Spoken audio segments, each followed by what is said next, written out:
saņēmi uzaicinājumu, kā vispār uzzināji par to, ka esi uzaicināts uz to treniņu nometni Sietrā? Sietrā? Tas bija pirmais. Sietrā, tad mēs spēlējam laikam tieši pēc visas spēles. Es skatos pēc spēles, ka man ir diezgan daudz neatbildētu uz zvanu no manas aģentes. Kāds 7, nu viņi man parasti tikai vienu, un tad es ātri pārsinu, es domāju, kaut kas notika, un tad viņi man tur stāst, tu var iedomāties, tevi uzaicināju uz Sietru treniņu nometni, nu tā kā gatavojies brauksi. Un šāpēc tad es izstāstīju to savām meitenēm, viņas nevarēja saprast, par ko es tik ļoti priecājos, un, protams, viņas priecājās ar maniem līdzi pēc tam. Tā ir viss.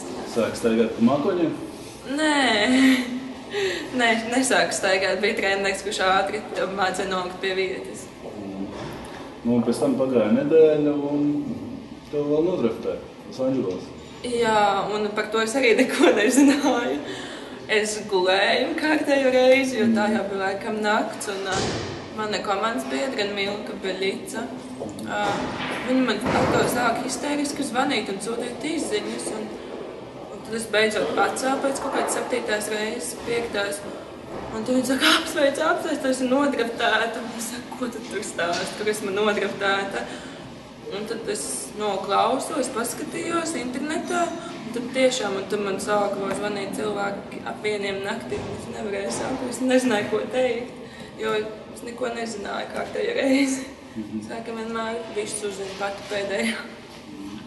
Tad, kad es tev zvanīju un izklausījās, tu biji ļoti pārliecināta, ka tu gribi braukt un ka tu brauksi, bet tad bija saruna ar treneri un tomēr tavas domas mainījās. Nu, es tā kā tāda iespēja neiekrīt katru gadu un katru reizi, katru dienu, un, protams, bija tādā saviļņojumos Amerikā, es vēl pie tam nekad neesmu bijusi tur, un man vienmēr bija liels vilinājums turien neizbraukt. Un, ja ir tāda iespēja, es domāju, kāpēc gan neizbraukšu, bet pēc kāda laika es sāku to apsvērt un domāt, un tad mums trūks spēlētājs Latvijas izlasē, un tad es sāku runāt savu aģentu, vecākiem un treneri. Un mums tā kā domas sakrita, un manas domas ar viņiem tad nolēma, ka palikšu Latvijas izlasē, jo es esmu vajadzīga te izlasē vairāk nekā NBA.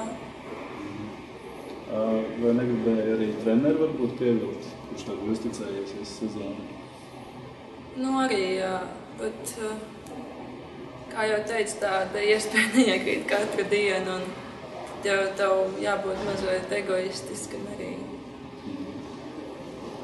Kādas tev tagad attiecības ar tiem klubiem, kas tev nodraftēja, kas tev aicināja uz treniņu nometni? Tev viņiem bija kaut kas jāatbild, vai vienkārši tam neatbildēja? Jā, es atbildēju, ka es palikšu Latvijas izlasē šogad, un tad mani gaidīs nākošajā gadā.